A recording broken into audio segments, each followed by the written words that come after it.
Good afternoon. Lieutenant Colonel Richard Hecht, the IDF International Spokesperson. Thanks for having me here at the Government Press Office. I'm going to give you a quick brief and zoom in on some exclusive data that we want to release today to the press. So just for some general context before I start, as you all remember, we had a humanitarian pause for a week. Hostages were coming out, and during that timeline there was increased aid going into Gaza. Hamas violated the pause. They fired rockets and they violated our hostage agreement. Following this violation, we resumed our military operations in Gaza on Friday morning. Our missions remain the same: to bring back all our hostages and to dismantle Hamas's military and governing capabilities.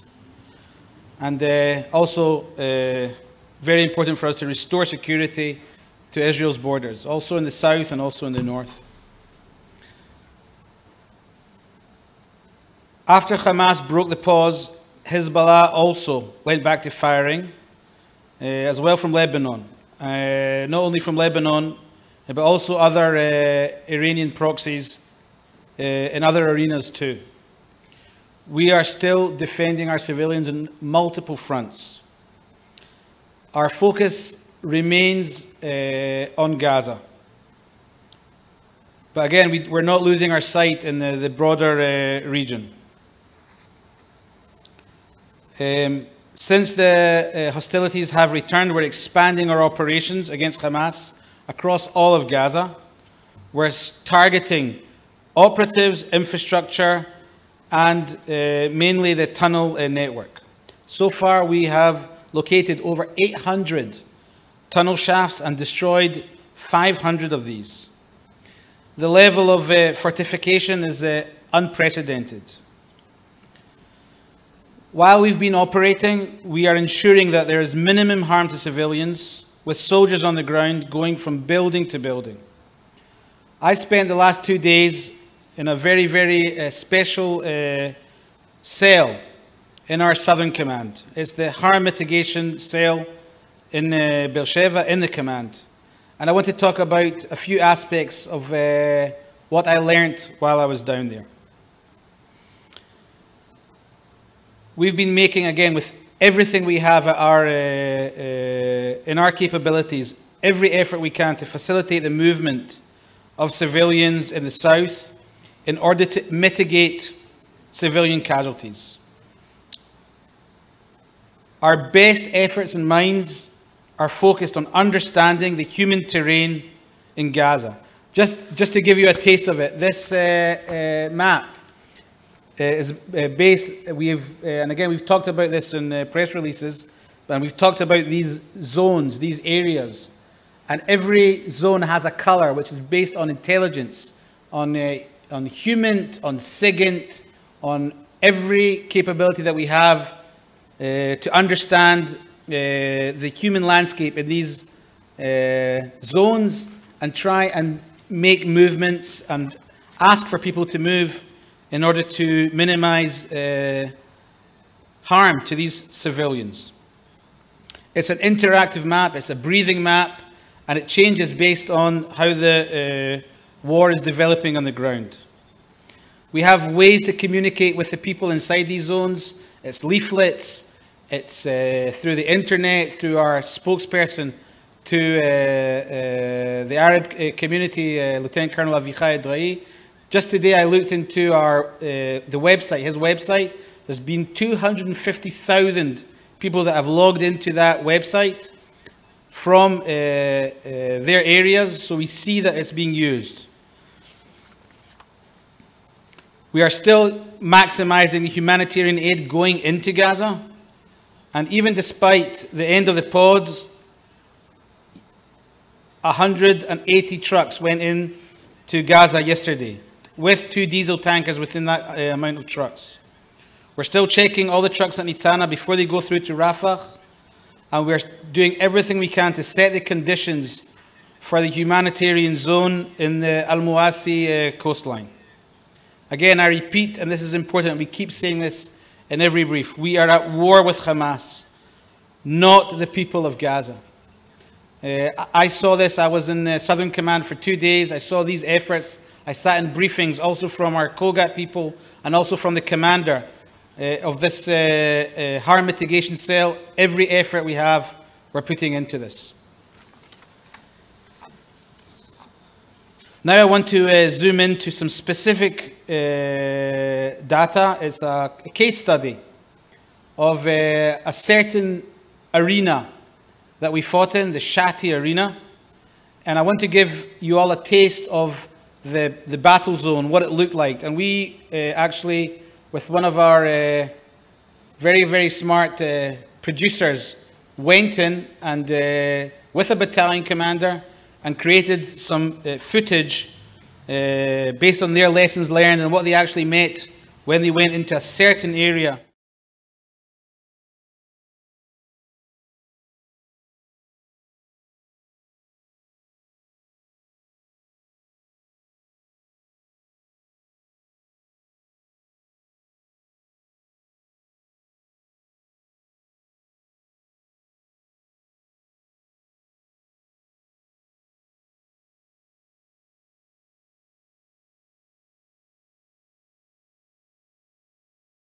Before, and I'll show shortly how we did it in Shati.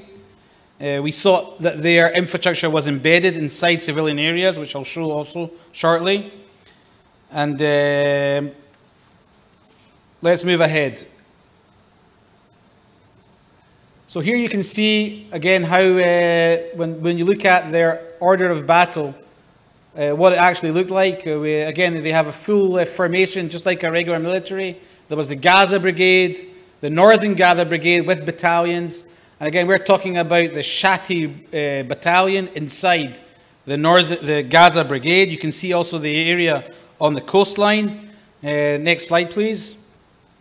And just to give you a glimpse into the timeline, again, these are the main events. This was day-to-day battle, but just the main events in our battle timeline. So on October 24th, we killed the deputy commander of the Shati battalion, Khalil Muhajiz. On November the 10th, the IDF troops secured one of their strongholds, the Badr stronghold, which was one of their main strongholds. I'll show it shortly on the map. On November 12th, after we secured that area, we secured an evacuation route for civilians. Sadly, Hamas fired at the civilians moving on that route, and we fired back. On November 14th, we obtained operational control of Shati, the whole region of Shati, after getting the help of our Air Force and the 215th Brigade. On December the 3rd, we killed the Shati battalion commander, Haitham Hawajari, in a joint operation. Now, what it looked like, just in a sort of basic infographic on the map, we entered this, the 162 Division from the north and slowly and methodologically moved south with infantry and armour, which basically brought us to the Shifa hospital, which was inside the Shati battalion's region. This is the commander of the Shati battalion. And again, this gives you a taste, again, of what we're up against in these regions. This will also happen also in Sajaiya and Jabalia. It's happening now as we speak. Now, I'm going to show you a video. I'll let the video talk for itself. If you can just move ahead a bit. We're talking about the outskirts of Al-Shati. And now, again, this is just a first taste of what it looked like. We'll be doing in-depth lessons learned as the war moves ahead. But just to give you all a taste of what this thing is going to look like, this is a sort of zoom in into the outskirts of Al-Shati. We're going to hear the battalion commander shortly. Again, the landscape, the size, and the dimensions. We'll stop here. Here, move ahead a bit. You can see here, again, the cynical use of civilian infrastructure and what the commanders were up against when they went in to fight the Hamas strongholds. I'm going to let the movie talk for itself. מקומות תמימים, כמו בתי ספר, גני Here you can see ילדים, one of the battalion מוסדות commanders. חינוך, שבפועל מהווה מעוז למחבלים. אפשר לראות פה, בסמוך לאיתור, את בית ילדים, מרחב של נדנדות וקרוסלות, שזה נראה לנו על הנייר משהו מאוד תמים ופשוט, ובפועל גם מפה התבצע ירי, מכל מיני מקומות שיצאו מהם פירים. כל השטח הזה הוא מהווה מערכת אחת של האויב שמתקשרים דרך התת קרקע אל כיוון הגנים בבתי הספר. אני רוצה להראות לכם פה את הכניסה לגן ילדים. You can see the kindergarten here. נראה You לנו can כמו see the מקום this is תמים after the לחלוטין, fight was over. שבפועל זאת עמדה לניהול לחימה. היה פה ממש חמ"ל בתוך המשרד של המנהלת, שבתוכו מנהלים לחימה ומפעילים פה את כל המערכת. ופה, ממש פה, במקום הזה, נמצאו אמצעי לחימה רבים, ועוד תשתיות של חמאס, שממש עזרו להם להכין את כל המערכת שדיברתי עליה מקודם. טוב, אז אנחנו נמצאים בעצם מתחת למבנה, שבתוכו יש פיר בקומת המרתף. המבנה הזה הוא מבנה שמיועד לטובת ייצור של אמצעי לחימה, ממש מחרטות שנמצאו פה, פיר שממנו יוצאים מחבלים, בתי ספר, גנים, הכל במתחם אחד. הבית ספר הזה, שהוא נראה כמו בית ספר עם כיתות ומקומות שלומדים בהם וכולי, זה מקום שבתוכו היה אמל"ח רב, שבוצע ירי מתוך המבנים, ממש מתוך הכיתות, לעבר כוחותינו. כל הקומות האלה בעצם היוו עמדות לחימה למחבלים שהגיעו למקום הזה, התארגנו בתוך המקום הזה וניסו לפגע בכוחותינו מתוך מתחם בית הספר. יש פה תשתיות ממש מוכנות להתקפה. When we were there, the green map I was talking about, the map, the interactive map, most of the civilians were out. ממש שטח כינוס למחבלים. במקביל לבית הספר, וממש בצמוד אליו, ניתן לראות מגדל של בניין מגורים, שפשוט משם המחבלים מתצפתים על כוחותינו, מסמנים לתוך הכוחות שבתוך בית ספר, ומנסים פשוט לראות לכיווננו תוך כדי התקדמות. במקביל לבית ספר הזה ממולו, אפשר לראות בית ספר נוסף, שבעצם מקיים הדדיות בין שני המבנים, ובעצם בחיבור ביניהם הם מהווים גם תצפית אחד לשני, וגם חיפויים אחד לשני מתוך בית הספר. אפשר לראות פה נקודה שנראה כמו חדר מגורים רגיל, או חדר שינה, ובתוכו ממש יש מחסן אמל"ח שמשמש את המחבלים, וזה שימוש ציני במקומות אזרחיים, שככה בעצם עובדים הטרוריסטים. צה"ל נכנס לפה אחרי שפינינו את כל האוכלוסייה האזרחית, ומה שקורה פה בסוף, שכל העמדות האלה של בתי הספר, וכל המקומות של הגני ילדים, וכל המקומות שבהם נראים על פניו אזורים תמימים, בפועל היווה כן למחבלים, ופשוט מה שקורה פה זה שלא ישאירו לנו ברירה, אלא להילחם בתוך מרחבים אזרחיים.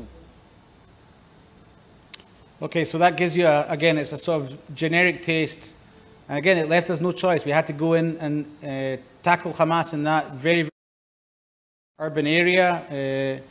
Again, sending also our filmmakers into this to explain to the world what we're up against. And we don't have any other alternative.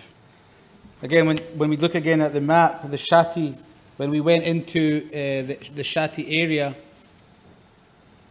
75% of the population already were out of there.